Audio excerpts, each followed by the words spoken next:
the USDA Bioenergy cap funding that we received in 2010, and I'll talk more about just the social side of it, where we are actually focusing on other aspects of bioenergy also. I'd like to start with first saying that this is not my work, but the work of my PhD and master's student, whose names you would actually see on this first slide here, Robert Radix. He's been working on this project for the past year and a half, and Priscilla Morris, who's a master's student, has also been working on this for 1 year now. And my colleague, Dr. Steve Kelly, who is the head of the department also here at NC State for the Department of Forest Biomaterials, is an ally in this, and we are both working with the students to get this research forward. So going ahead, let me talk a little bit about the premise, the basic premise on which my presentation today is based on. And this is basically, you might have seen a figure similar to this when we talk about sustainability. So when I talk about the factors affecting product success in the marketplace, normally the success of any product or even any project basically first requires to be technically feasible. That is, the technology needs to be there to facilitate the product's commercial success. However, in addition, for the product or the project to be successful, it needs to also show promise of being economically viable, ecologically sustainable, as well as socially acceptable. So if you've been following the bioenergy or the biofuels industry for the past 20 years or so, you must have seen that there's a lot of emphasis on the technical feasibility, which is actually really important, as we talked about. Everything is based on that. However, you must have also seen that there is focus on the economical part of it, which is tremendously important. The ecological sustainability, which is the environmental side of it. However, only very recently we have started focusing and looking at the social acceptable part of the project, of any product, and especially in relationship to bioenergy. So this is the area that I'm going to talk about today in this webinar. So as I spoke earlier, past studies on bioenergy have majorly focused on technical barriers, but the socioeconomic barriers are important too. How does the public really perceive the entire bioenergy industry as well as the fuel market? Or, if we go into bioenergy, it could be the pellet market. But today I'm mostly focusing on the biofuel side of it for transportation. The economic issues, these include market forces such as consumer acceptance that would affect demand of bioenergy. And so there have been studies that basically show that consumer acceptance would really facilitate how the bioenergy is basically utilized in the marketplace. And so it is a very important part of the barriers that needs to be taken a look at. There are very few comprehensive studies that focus on the social barriers so far, and the studies that have been published basically are clearly very fragmented, and the reasons for that are three basic reasons. There's the first one, it is very limited in terms of the geography where the focus has been in published studies. Especially we see that Europe is studied quite extensively in past studies on social barriers. As we already know, in Europe, the bio-based energy has been in existence for quite a long time. We also know that there are differences in the green or environmental aspects of energy, how that is accepted in the culture and society. It's highly embedded in the European culture, whereas if we look at North America, and in particular the US, we are still very new in terms of moving towards green or environmental aspect of energy. And this is just relative to Europe. Across the U.S. also we see that there are few studies that have focused on social and market aspects, and they are limited to either a small town or a county, and in a couple cases have included areas where pilot plants have been started or are planned. And so there are very few studies that have looked at an overall how the public really perceives this area in bioenergy. Most of the studies also include one particular stakeholder group, most likely either a small number of industry personnel or farm landowners or forest landowners. But there are very few studies that have focused on studying each of the stakeholder groups and compared and contrasted them as a whole to look at how their perception is and in bioenergy and biomass. The other thing that limits our understanding of the societal understanding is the use of convenience sample of stakeholders in past studies. So normally past studies have looked at very small sample sizes that make the generalization to the total population very difficult as well as inappropriate. I would like to also note another point that you would see the last point in there about the integrated social, economic, environmental, and political aspects not studied together. In this point, I would just like to say that the past studies focus primarily either on the technical or the economic aspect or the environmental aspect, but the relative importance of each of these aspects taken together, how each of these attributes compare with each other and contribute to the overall understanding from the stakeholders' perspective is not very prevalent in any study. So we are actually trying to focus on all of these different aspects that we have found in the past studies in this particular study.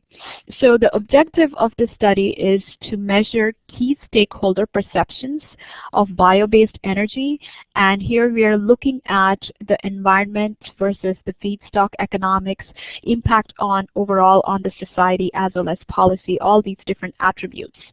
And once the perceptions are measured, the idea is to determine the key information gaps and to determine the content for the development of educational and communication tools by targeting each of the specific stakeholder segments. So if we know that there is a particular knowledge gap or information gap for a particular stakeholder group, we can target that group and create educational or communication tools that is specifically for that stakeholder segment. Moving on to the next slide, this study is a part of the Southeast Partnership for Integrated Supply Systems, which we call IBIS, and this is funded by the U.S. Department of Agriculture through its Agriculture and Food Research Initiative grants to help meet the USDA goal of producing almost 50% of the next generation of biofuels in the Southeast U.S. This partnership is between universities, federal laboratories, industry partners, and others to address the complexity of sustainable biofuel production and to highlight some of the real world situations to this complexity. So we are not only focused on optimizing the development, production, and logistics of feedstocks, which include herbaceous feedstocks as well as woody crops, but we are also looking at overcoming the barriers to biofuels deployment in the society with plans for education, outreach, and extension. So within this project, we are actually focusing on the social side or the societal aspects. If we focus on the societal aspects, whatever few studies we could lay our hands on, these studies have basically looked at the stakeholder groups, and based on our literature review, we found that the perception basically of the society really depends on the stakeholder group themselves. So what stakeholder group we are targeting. That's an important part because every stakeholder group has different stakes. That's why they're called stakeholders, and they have different stakes, and therefore their perceptions and their acceptance will differ based on what their stakes are, how they are, what kind of benefits they can get from this particular from this particular industry, or what could be some of the threats that they perceive from this particular industry. So it depends on what stakeholder group we are looking at, the area or the region that where we are actually collecting the data from. The timing is also important, and timing is kind of related to the market maturity, whether the market is mature in terms of the growth of the bioenergy industry and how it's whether it's commercially successful or not. So Europe versus U.S. when we think about that, the Europe is a more mature market, whereas the U.S. is still like kind of in its nascent stage. The perception studies from the past have shown that price sensitivity really affects market acceptance. So what is the price of the product, and how the public really perceives the change in price, so whether the volume of demand basically changes with respect to price or not, and how much it changes, that's really something that affects market acceptance. So economics will play a major part when we think about the bioenergy industry. And that's we see that the past studies have focused on that also, and the general public as well as some of the stakeholders are also thinking that that's important. The potential resources and expected market effects are local, and what this means is that it's important that we look at the at a broad sense, we look at what the general public really thinks about the market, or their perceptions or acceptance of the market in general. However, we also need to focus on the local aspects, because locally, one area could be different from the other, and so the public perceptions might differ based on that. And so, definitely, the communities, going to local communities and getting data from there is an important aspect of it. We also find that there's a significant lack of social measurement standards. So there's no real standard with which we can, we know these are the different aspects or the societal impacts that we should be looking at. And so one aspect of our study deals with looking at the social life cycle impact assessment, and we are looking at different stakeholders there. It's basically a branch off of the study that we are looking at, and Dr. Robert Barden is working on it also, and he's looking at the how can we measure over the life cycle of a product like the energy product or biofuels, how do we measure this socially, and what kind of measurement standards we can create. But today we found that there is a lack of social measurement standard. Market acceptance requires innovation in education, and that's true. After we've seen what kind of gaps there are in the marketplace, targeting each of these different segments of the population with some innovative educational opportunity or innovative educational tool is going to be really important for market acceptance. So these are all lessons learned from past studies. Moving on, I'd like to talk more about what our approach is towards understanding the societal perceptions of bioenergy. And so the bioenergy products, to understand these, for the range of bioenergy products, we need to look at different type of stakeholders. So in this study, we are focusing on, not only the suppliers in the industry that you see in the middle, but also the feedstock producers, the forest and farmland owners, the consumers and local communities of and so the general consumers as well as the local communities in places where the plants are in existence, or some of the bioenergy plants are planned, the researchers and academia, the investor population, as well as the government and non-government organizations. All of these different stakeholder groups are important, and knowing or understanding their perceptions is likely to give us an understanding of where they stand in terms of the bioenergy industry. So next, I would like to focus on data collection from the stakeholder groups. If I can go back to the earlier slide, I would like to indicate that we are currently focusing on the feedstock producers, that is the forest and farmland users, owners, and the consumers. So far in our study, we have collected data from the feedstock producers and the consumers, and we are starting to look at the local communities. When I talked about the social LCA, that's what we are looking at. And following this data collection and this analysis, we're going to start looking at the investors, the government, the suppliers, and the researchers. So today I'm going to talk more about just the feedstock producers, the data collected from there, and the consumers, the consumer population.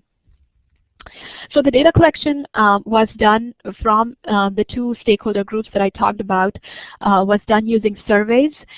So for the consumer and the landowner stakeholder groups, the data was collected in different ways. The surveys were done differently, and I'll focus on them in the next, on the data collection for each of the groups in the next slide.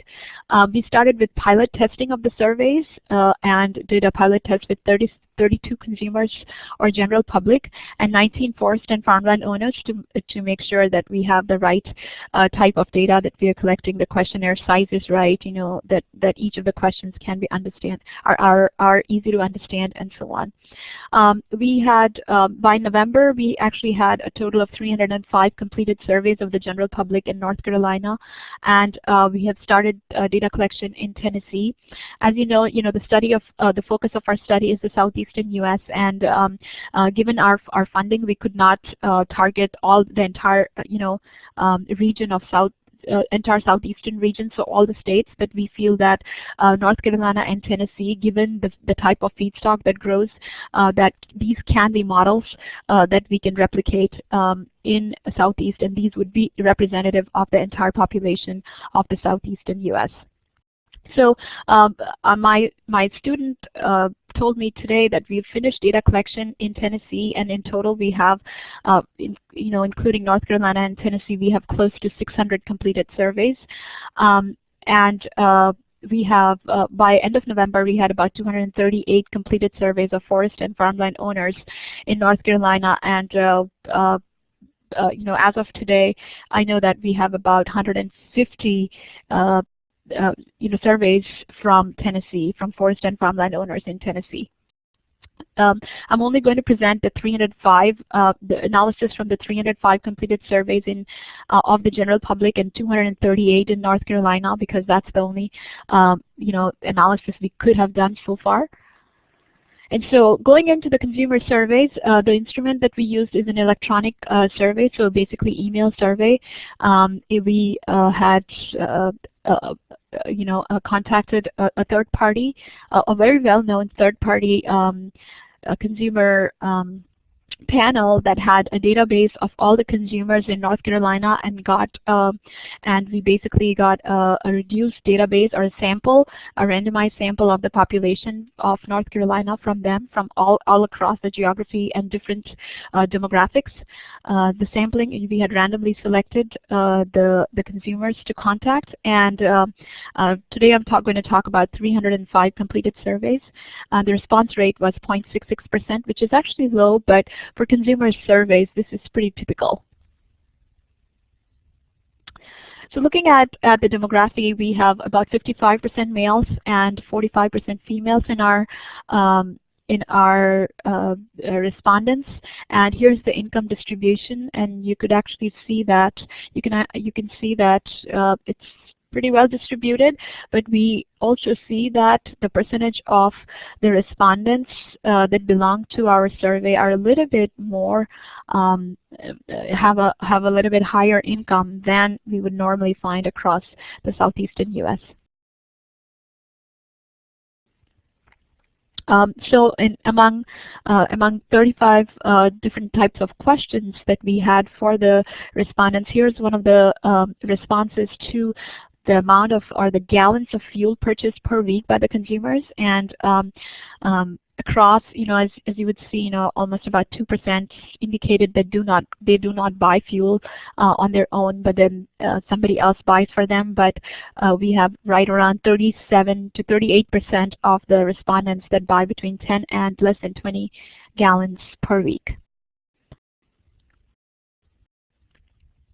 So moving on to more interesting stuff here, we asked about some general topics and to the consumers, and looked at whether respondents were concerned on a 5-point scale of not at all worried to extremely worried about some general topics, that included energy and unemployment and climate change, about the general environment, and so on. And what we find on the top is among the different statements that we had in there. You know, the U.S. dependence on foreign oil is definitely something of concern. The price of transportation fuels is also something that is of concern to the individuals. To the respondents, followed by general unemployment, price of energy, and rural unemployment. You would see that most of these statements are, you know, are important to the respondents. You know, so they all have over 3 over the neutral. You know, they're mostly over the neutral category, and so you know, most of them were kind of worried about all of these different statements. But on the top, you would see is the price for transportation fuels and U.S. dependence on foreign oil.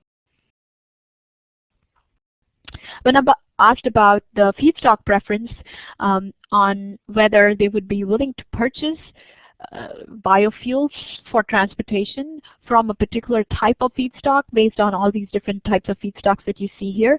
The one that came to the top was from crop residues. So about 84% of the respondents indicate they would be willing to purchase biofuels for transportation from crop residues, as well as 82% indicated from wood manufacturing residues and 81% from grasses. So those were the top 3.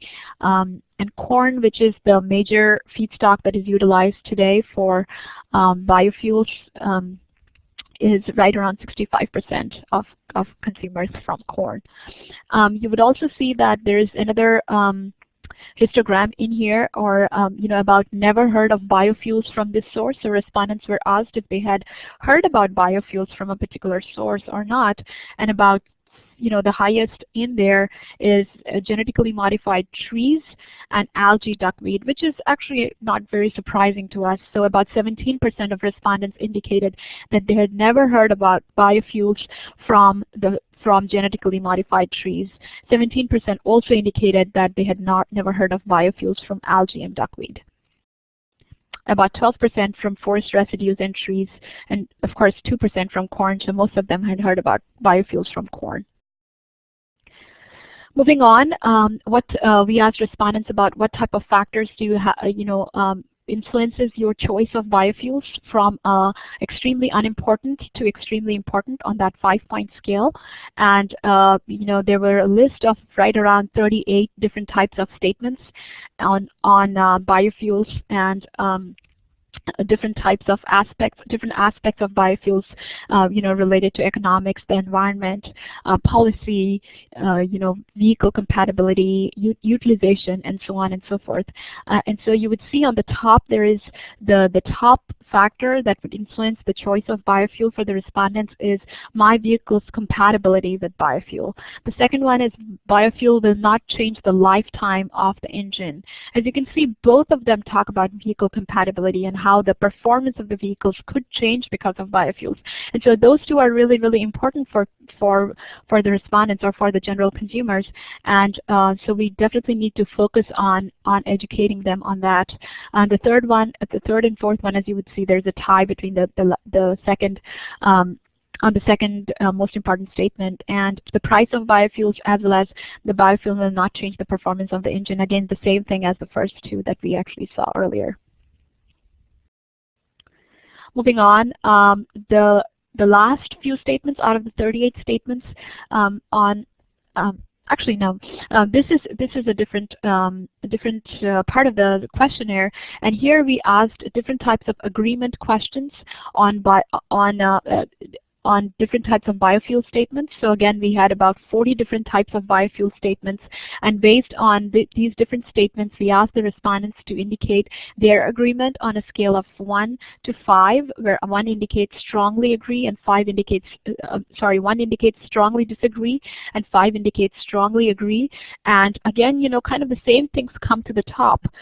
Before I would purchase biofuels, I would like more information about how they would affect my vehicle. This is the same thing as the earlier one. I believe using landfill wastes could be a valuable source of bioenergy is the second most important one. We also wanted to test and look at people's knowledge about the current blending of, you know, E10 ethanol, so at gas stations, and it seems that most of the respondents know about it. I believe that grasses can be used for producing biofuel. That also got, was on the top in terms of the agreement. And then I would like my local power provider to use renewable fuel sources. That was also on the top. And on the bottom, among the 40 statements, we actually, the last one was, I believe that the government will provide me more credible information about biofuels than the biofuel industry. So really, I think the word government, was something that probably people felt negative about. I trust the government to give me credible information about biofuels, so those were kind of at the bottom. I think biofuels made from grasses will cause groceries to be more expensive. So that was, again, among the bottom 3. Moving on, I wanted to kind of show you about some of the open-ended comments. So we had a space in our survey for some open-ended comments from the consumers, and we had several comments from the consumers that were very interesting, but I put right around 7 here for you that you could see, great ideas for wind, solar, and biodiesel will reduce the need for Arab oil. I think if it is cheaper than gas and your car runs the same, people will buy it. Somebody says, I have older cars, 10% ethanol is all they can handle without damage. Using corn increases food prices. I strongly oppose taking up land use for agricultural purposes to grow biofuel. I support using waste and non-food plants, but not trees. We need them to pull CO2 from the atmosphere. We have oil, a lot of oil, drill it and use it, sell it to the world. So you could see what the public sentiment is currently about the use of about the whole bioenergy industry and biofuels for transportation in particular. So I wanted to give you a little bit of flavor about the open-ended questions. And these are really great to look, when we look at these about understanding, what the consumers really are thinking and feeling. And so at some point we're going to categorize these and see which ones come to the top in terms of what the consumers really feel. Moving on to the next stakeholder group, forest and farmland owner surveys. Basically, we collected data on a mail survey from the forest and farmland owners, and the reason for that is, of course, we have found from past research that electronic surveys somehow doesn't work with the forest and farmland owners. And with the mail surveys, we actually received a pretty good response rate. So we had randomly selected right around 25 counties from North Carolina from the different regions, as well as most of them were in the rural counties, but from each of the 3 regions of North Carolina, the Piedmont, the coastal, and the mountains. And so we randomly selected and sent mail surveys to around 3,000, a little bit less than 3,000 forest and farmland owners, and received about 135 completed surveys from the forest landowners and 103 from the farmland owners. The response rate was 9.4% for forest landowners and 7% for farmland owners. Our response rate is actually considerably higher for the farm and forest landowners from Tennessee. Moving on, looking at some of the demographics, the land area owned by respondents by percentage of landowners, and the blue bars represent the farmland owners and the green bars represent the forest landowners.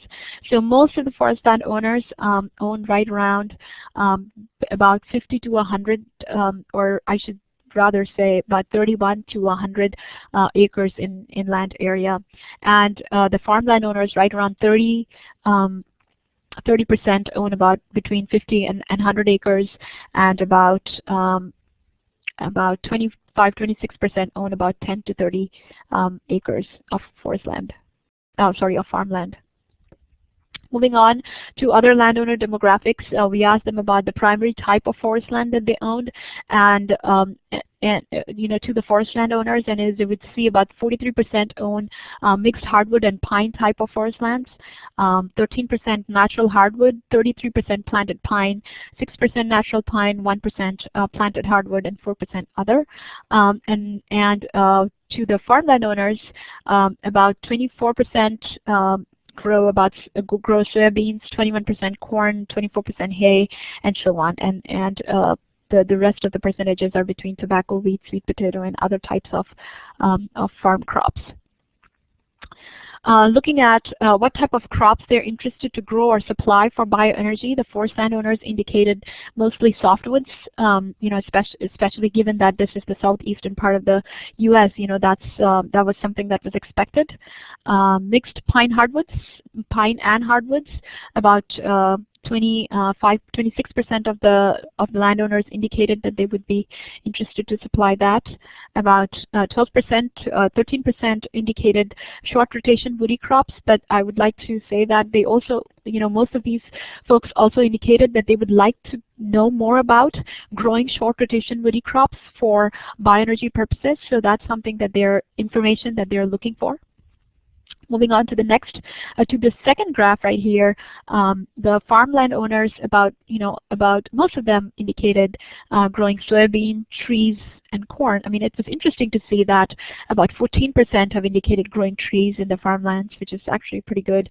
The first genetically modified, I'm actually really missing, because of the formatting, I'm missing the genetically modified. The first one is genetically modified crops, and then the second one is genetically modified trees.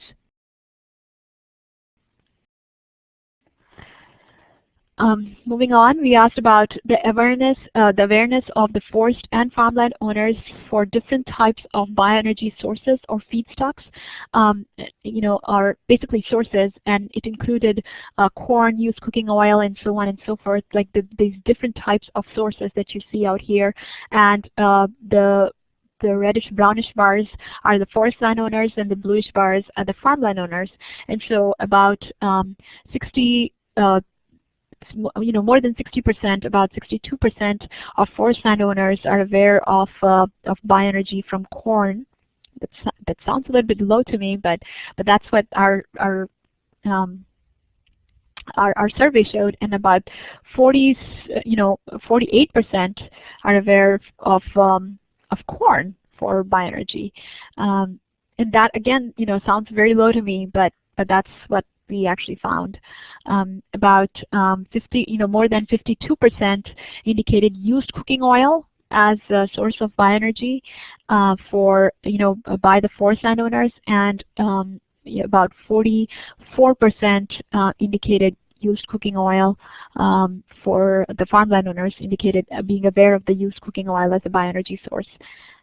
And you can kind of go through and look at the forest landowners that are more are aware about agricultural crop residues as source of bioenergy, and less of the farmland owners.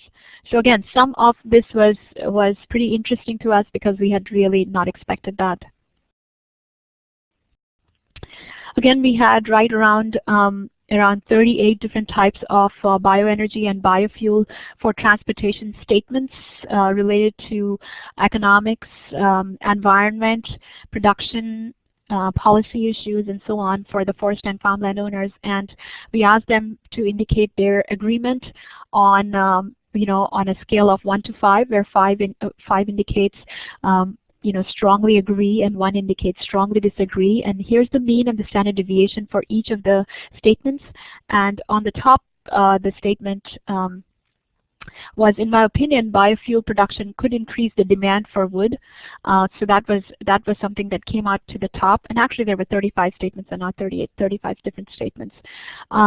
The second one is, in my opinion, using pre-commercial thinning in forest lands for energy is a potential income opportunity, so they are interested in pre-commercial thinning.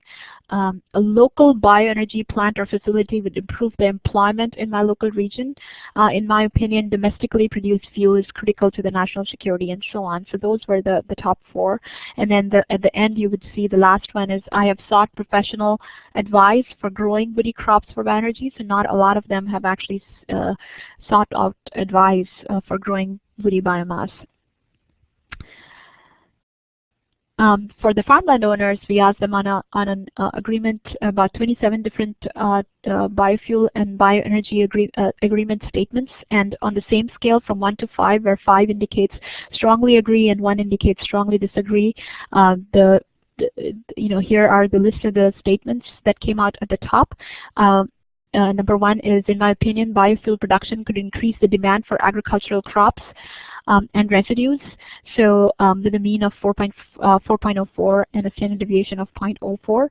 In my opinion, domestically produced fuel is critical to the national security. This is also, came out in the top 4 for the forest landowners. The cost of growing biomass for energy is more than the returns for the market, so it's really not profitable according to them for now.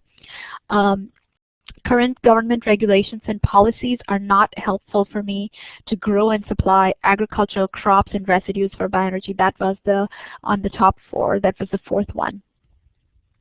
The last one is, for them that they disagreed on is, I'm worried that bioenergy produced from agricultural crops will have a negative environmental impact. So they do not think that it will have a negative environmental impact.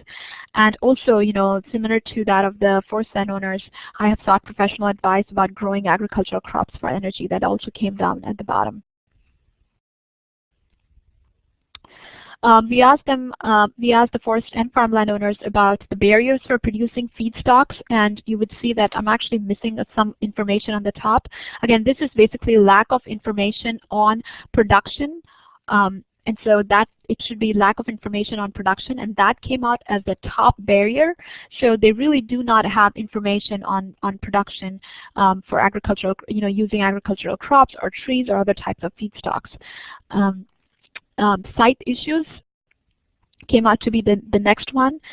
So maybe the site is not conducive for growing feedstocks for bioenergy purposes. So you would see that there were only 67 farmland owners that responded to this question, about 101 forest landowners. Then forest landowners also indicated not enough land area. We didn't get anything from the farmland owners on that particular, so 0% of farmland owners indicated that. Lack of finance or startup cost was the next one for forest landowners, but farmland owners were high on lack of knowledge on economics, which is also similar to the startup cost, but also similar to the finance. So they're both concerned about economics in the market. And then the other here indicates family, that their land is either, used by the family for other types of purposes, or the family refuses to use it for feedstocks purposes. They rent the land out or getting old timber out. That was what this other thing was. So so for the forest landowners, getting the old timber out was one of the barriers. Moving on, what kind of incentives are these forest and farmland owners looking for to grow and produce for the bioenergy industry? And specifically, we asked for biofuels for transportation. And the first one that came out at the top is profit more than current use. So that basically, again, kind of points us to the same direction of economics, and the fact that currently the economics really don't make sense for them to actually grow or produce for feedstocks for the bioenergy purposes. Cost share program or financing is something that they're looking for. So most of the forest and farmland owners that, mostly this is true with the forest landowners, they indicated that they are looking for some kind of cost share program or financing from government or investors in order to start growing or producing for bioenergy, for the bioenergy industry. We had, for the farmland owners, you would see the two top ones are either they don't know or have lack of information, or tax incentives, or tax incentives and subsidies that are really, really important.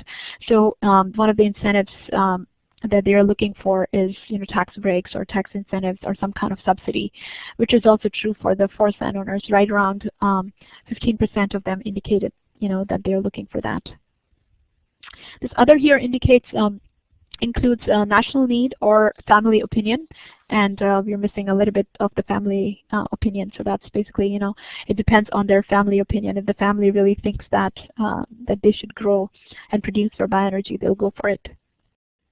And this is my last slide. So I would like to conclude with what we basically found mostly for the general public and the forest landowners. So the general public is mostly concerned about how biofuels for transportation really would affect their vehicle and the price of the biofuels.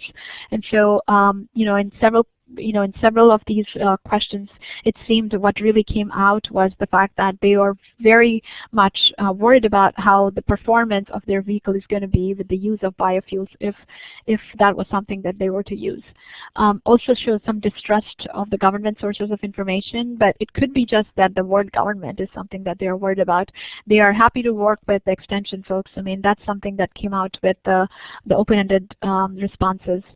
They're also bipolar in their opinion of bioenergy industry, and we found out this from the comments. So either some are very, very positive or some are very, very negative. We really found very few that were kind of in the middle or were neutral about the industry.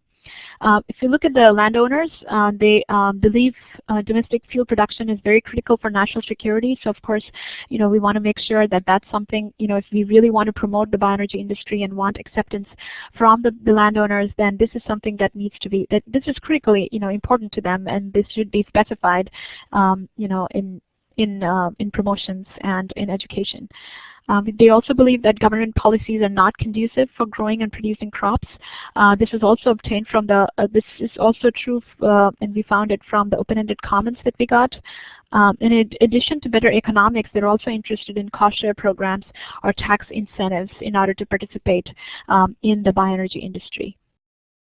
To conclude with, I would like to thank the USDA Department of Agriculture, the National Institute of Food and Agricultural Grant for giving us the money to support the graduate students and support this work. Our IBIS partners, the Bioenergy CAP partners across Washington State, Penn State, and the University of Minnesota. John, I know John is also in this among the audience. So John and Sarah are working at the USDA Southern Research Station on something similar, but they are working at a more in-depth and at the community level. And so I'd like to thank you for your inputs on our questionnaire and talking to us. And then the NC Forestry Association and Loggers Association, the graduate students, the department, and the survey respondents. So with that, I would like to take any questions that you have. Thank you. Thank you, Sudipta. Great presentation. Really appreciate all the work that you're doing for the industry and trying to identify these barriers.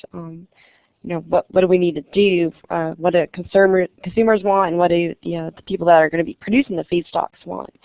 So I do have here on the chat window that we have about 10 minutes for questions. So if you please type in your question, I can ask Sudipta. So does anybody have any questions?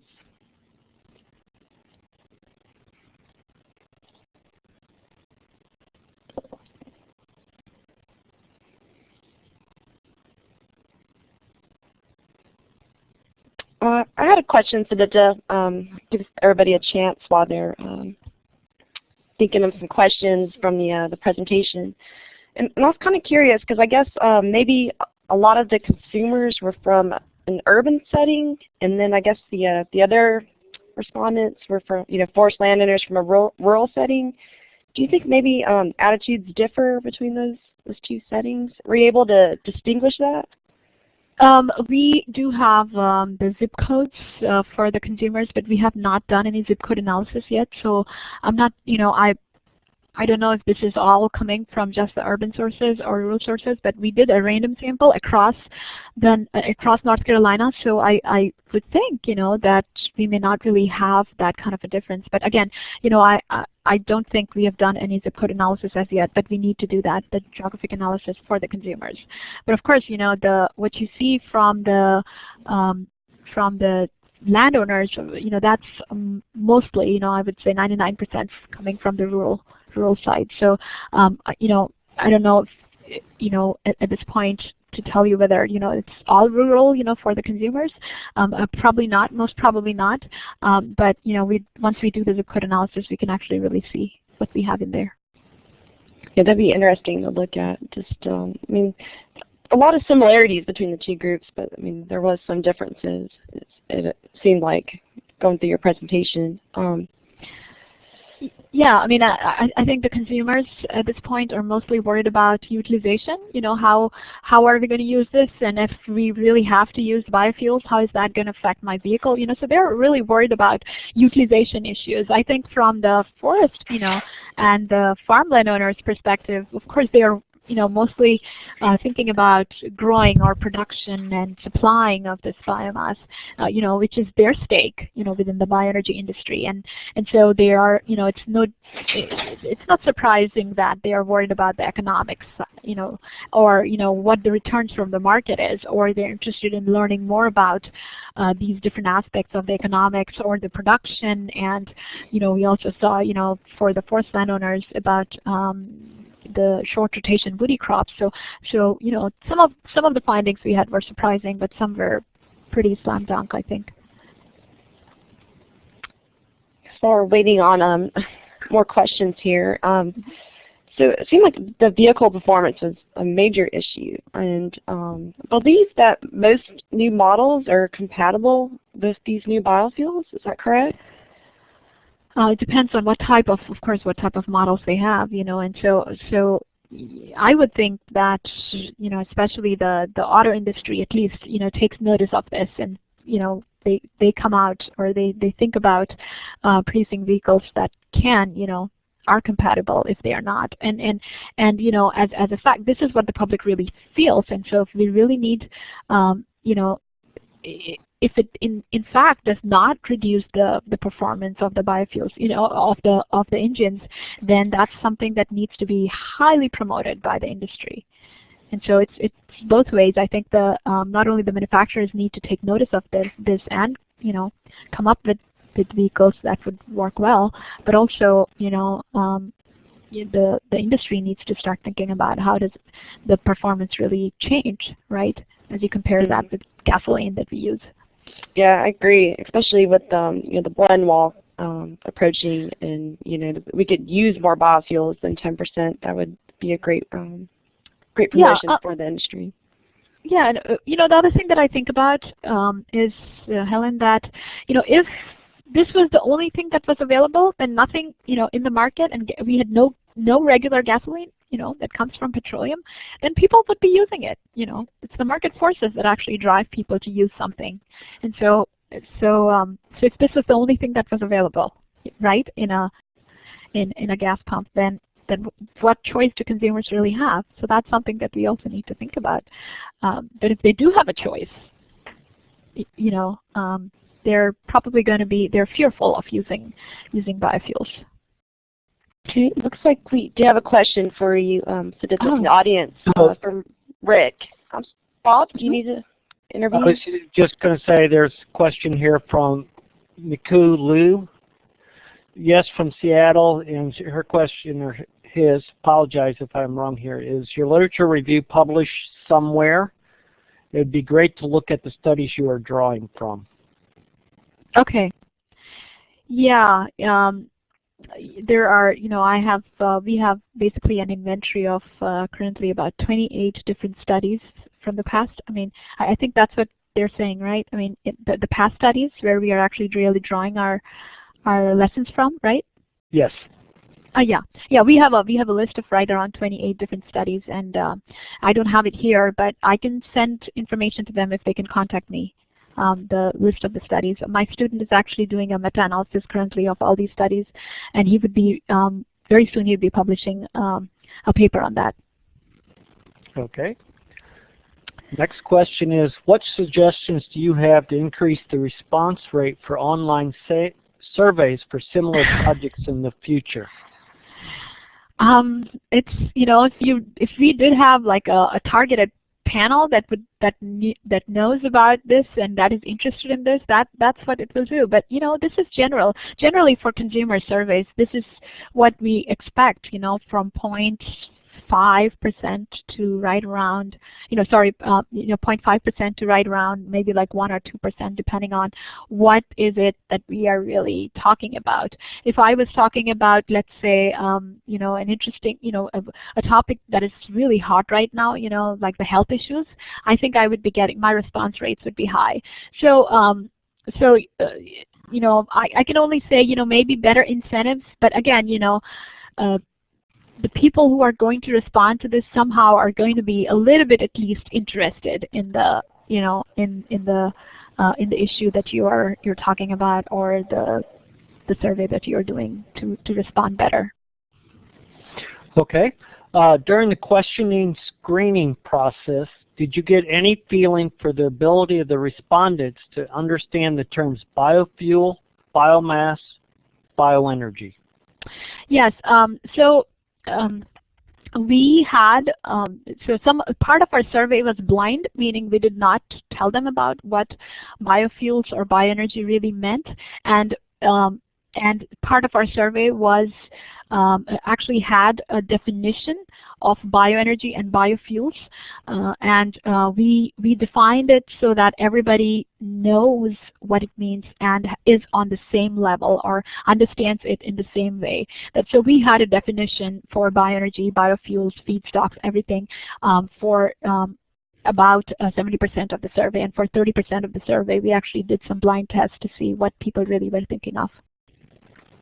Okay. One from Ron Farr. He's wondering how close is bioenergy to becoming a viable reality? And this is in context of meaning infrastructure and processing facilities being constructed, particularly for forest product fuels. That would depend on, the commercial success of the different pilot plants that are out there. So unless we see more examples of commercial success within the U.S. Or within North America, it's going to be very hard for us to say that this is a viable reality. So, I don't know how to answer your question at this point, but I would just say that it just depends on what we see in the next couple of years. I know that your question is valid given so many pilot plant and facilities closing. They opened up and then they couldn't meet their targets, or something happens and then they close up. So it's kind of hard unless and until we really see the success, at least a few successes. It's not going to be our reality. Okay, and here's one from Rick C. Any more insights on the GMO responses? Did you encounter any significant reaction against the use of GMOs?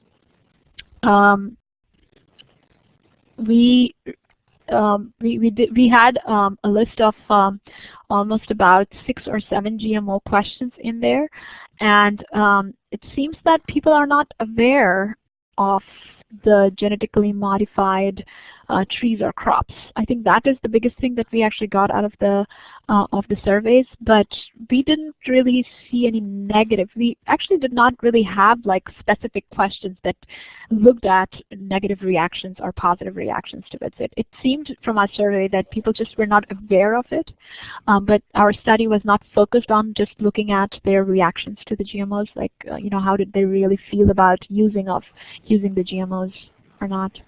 So, that's interesting. Okay, Tony Doster's wondering, have you considered a separate sampling of environmental NGOs? Oh, yes. So we have NGOs that would include both non-environmental and environmental NGOs in our list of group of stakeholders, and we're going to take a look at them, yes, both of them. In a pilot study that we had done in 2010, we had included about 43 of these environmental organizations in our survey, and we found out that of course they were very negative about the use of biofuels or bioenergy. But in this study we have not looked at them yet, but that is of course one, in the next couple of years we're going to take a look at them. Okay, Tom Vorick and Joan S. are wondering, are you getting similar results in Tennessee? I'm not sure yet. We are still, collecting data from forest and farmland owners in Tennessee, and the consumer survey is just closed today for Tennessee. So we received right around 300 responses from there, also completed responses, but we have not really done the analysis yet. I have not looked at the data yet, so I can't answer your question. Okay, here's another technical question about the survey method. For the consumer survey, were the web surveys delivered by email, or were there other ways of contacting the participants, phone or mail reminders? It was all emails. Okay, thank you very much, Sudipta. Helene, I'm going to turn it back over to you. Thanks, Bob. Looks like we're out of time. I did put Sudipta's email in the chat window. Feel free to send her an email if you have any more questions. I want to thank you for taking the time out of your busy schedule to provide this webinar. I think it was very interesting. I think it just kind of opens a whole nother potential for, to influence or promote biofuels. Where are we lacking, and what are those barriers? So I think you did a great job identifying those, and provided some interesting information for, I guess, our next steps forward. So thank you again. Thank you everyone for participating this afternoon. We will have another webinar in January. I will post that soon on the website. And thanks again. You guys have a wonderful afternoon. Thank you, everyone. Folks, the URL to get to the